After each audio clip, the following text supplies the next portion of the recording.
네, 화천대유 대주주 김만배 씨 영장이 기각되면서 혼선을 빚고 있는 대장동 수사, 지금부터 사회부 민지숙 기자와 뉴스 추적하도록 하겠습니다. 민지숙 기자, 자, 부실 수사다, 혼선을 빚고 있다. 검찰 수사에 이제 혹평이 쏟아지고 있는데 내일 이제 새로운 전환점을 좀 맞이할 것 같아요. 미국에 가 있던 그 남욱 변호사가 내일 새벽 귀국을 한다고 그러지 않습니까? 지금 오고 있을까요?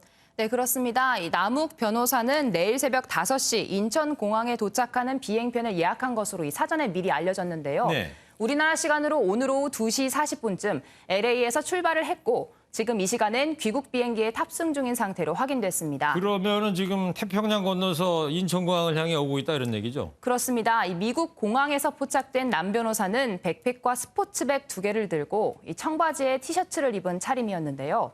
검찰 조사 일정을 묻는 취재진에게 본인 의도와 상관없는 얘기들이 많이 나오고 있다. 어쨌든 소명을 해야 하진 않겠냐 이렇게 밝혔다고 합니다. 자, 그리고 이 남욱 변호사는 인천공항에 도착하면은 어때요? 바로 검찰 조사를 받게 됩니까? 네, 코로나 시국이라 궁금한 점이 많으실 텐데요. 그렇죠. 일단 남 변호사는 미국 출국 과정에서 이미 백신 접종을 완료한 상태입니다. 그래서 한국에 들어와 코로나 검사를 받고 음성이 나오면 곧바로 검찰 조사는 가능하다고 합니다. 그런데 PCR 검사하려면 시간이 많이 걸릴 것 같은데요? 네, 긴급 검사의 경우에는 1시간이면 결과가 나온다고 합니다. 그래서 이르면 내일 오전 중에 곧바로 검찰 조사가 진행될 가능성도 있습니다. 예. 자, 이 남욱 변호사가 이제 대장동 의혹이 한창 불거질 때 이제 미국으로 갔는데 돌연 이렇게 귀국을 결심한 이유 뭔지 좀 나오고 있어요? 네, 남 변호사가 비행기에 오르기 직전까지 거듭한 이야기가 있는데요. 한국에 들어가 검찰의 소상히 밝히겠다, 이런 말을 여러 번 반복했습니다. 자신에게 집중된 여러 가지 의혹이 쌓여가자 직접 해명할 필요성을 느낀 것으로 보입니다. 미국에 있을 때부터 준비를 해왔다고 하는데요. 6년 전 자신이 대장동 로비 의혹 사건으로 구속됐을 때 변호를 맡았던 한 대형 로펌의 변호사를 선임해 검찰 조사에 대비를 해왔다고 합니다. 네. 한국에 돌아와서 검찰의 소상히 밝히겠다. 예. 그러면은 이제 내일 새벽 5시 인천에 도착한다고 그랬잖아요. 그러면 기자들하고 일문일답도 하겠네요, 입국장에서. 네, 그래서 내일 새벽 저희 취재진도 공항에 나가 이 남 변호사를 기다리기로 했는데요. 네. 이 입국 현장에서 직접 목소리를 듣긴 조금 어려울 것 같습니다. 왜 그래요? 네, 지난달 광주 붕괴 참사의 책임자로 지목된 문흥식 전 구속부상자 회장도 이 해외로 도피를 했다가 인천공항에서 체포됐는데요. 이때 문 회장은 방호복으로 얼굴과 온몸을 감싸고 있어 취재진의 접근이 어려웠습니다. 그러니까 남욱 변호사가 내일 귀국하더라도 저런 장면으로 입국을 하면 기자들하고 마주칠 수가 없을 수 있다. 예, 그렇군요.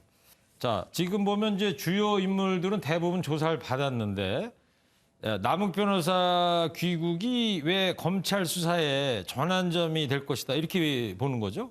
네, 사실 지금 검찰 수사가 이 정영학 회계사가 검찰에 제출한 녹취록에만 의존을 하다 보니 한계에 봉착했다는 지적이 많이 나오고 있습니다. 그러다 보니까 김만배 씨 영장도 기각된 거 아니겠어요? 그렇습니다. 그 안에 이 700억 약정설, 50억 클럽설 이런 의혹들은 무성한데 그 실체에 대해서 이야기해줄 인물이 없었기 때문입니다. 그런데 만약 이 남 변호사가 2009년부터 가지고 있던 자료를 검찰에 추가로 제출할 경우 앞으로 이 수사 방향이 크게 달라질 것이라는 분석이 나오고 있는 겁니다. 네, 하여튼 저 남욱 변호사 귀국으로 뭔가 수사 전환점이 나올 것 같긴 한데, 근데 남욱 변호사 자신도 이 1,000억대 배당금을 받았는데 이 검찰 수사에 협조를 할까요? 네, 남 변호사는 정영학 회계사처럼 검찰 수사에 일단은 협조적인 태도일 것이란 이 관측이 많은데요.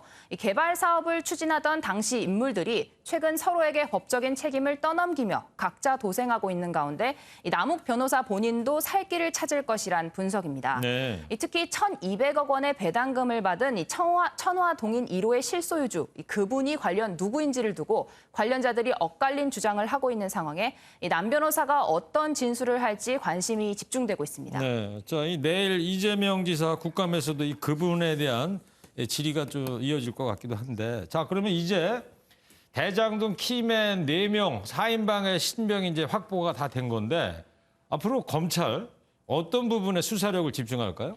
네, 일단 검찰의 입장에서 발등에 떨어진 불은 유동규 전 본부장의 구속 만료 기간인 20일까지 시간이 얼마 남지 않았다는 겁니다. 그렇죠. 이 재판에 넘기려면 남은 이틀 동안 결정적인 진술이나 자료를 확보해야 하는데요. 남욱 변호사가 귀국을 하면 곧바로 유 전 본부장과 김만배, 정영학 등 이 대장동팀 4인방의 대질 조사로 이어질 수 있습니다. 네, 21일에 봐 뭐 사흘 뒤입니다. 수요일 날이고. 자, 그리고 유동규 씨를 기소하면서 이재명 지사 이름이 들어갈지가 수요일 날 초미의 관심사일 것 같은데 어떻게 봅니까? 네, 일단 지금까지 유동규 공소장에는 이재명 지사의 이름이 빠질 가능성이 크다, 이런 관측이 많습니다. 어떤 점에서요? 네, 엊그제 성남시청 압수수색 당시 이 시장실과 비서실은 빠졌는데요. 이 때문에 검찰이 지금 단계에서는 다른 의혹들 수사에 좀 더 집중을 하고 있다는 분석이 나옵니다. 하지만 유 전 본부장이 일단 배임죄로 기소가 되면 이어서 당시 사업 결재권자였던 이 지사 조사는 불가피할 것으로 보이는데요. 네. 당장 내일부터 경기도 국정감사가 시작이 되는데 검찰은 이 지사가 여러 의혹들에 대해 직접 어떻게 답변하는지 유심히 지켜볼 것으로 보입니다. 네.